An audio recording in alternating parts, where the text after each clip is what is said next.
അന്നൊന്നും ആർമി നമ്മളെ കൂടെ ഇല്ലായിരുന്നു. പൊടിക്കാറ്റ് അടിച്ചെന്ന് പറഞ്ഞപ്പോഴേ അവർ അവിടെ നിന്ന് വണ്ടി എടുത്ത് തിരിച്ചു കഴിഞ്ഞു. പക്ഷെ ഞങ്ങൾ 2-2.5 ദിവസം ഇതിനകത്ത് പെട്ടു. കാറ്റ് മാറുന്നില്ല. പിന്നെ ഞങ്ങളുടെ പ്രശ്നം ഏതെന്നറിയാം, ചൂടായി ഞാൻ അത് നിങ്ങൾ കേട്ട വലിയ അത്ഭുതപ്പെട്ടു. കോളമാവ് ഉണ്ടാവും, ചായ ഒരു കെറ്റിലുണ്ടാവും, വെള്ളം ഉണ്ടാവും. വെള്ളം ഈ ജർമ്മൻ്റെ ഒരു തെർമോക്കോൾ ഒരു കെട്ടിയിരുന്ന ഒരു ഒട്ടകത്തിൻ്റെ പുറത്തില്ല ചാക്ക് പോലത്തെ ഒരു ഇത് അത് കെട്ടിയിരുന്നു. അതിനകത്ത് ഇങ്ങനെ തണുത്ത് ഇറക്കുന്നത്. അതൊരു 10-20 ലിറ്റർ വെള്ളം കൊള്ളുന്നതാണ്.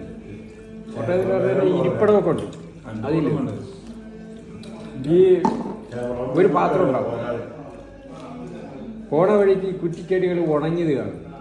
തറ കുഴിക്കും, ഇത്ര ആ വഴിക്ക് കുഴിക്കും, മാവ് കുഴക്കും, കുഴിച്ചിട്ട് തറ കുഴിച്ചിട്ട്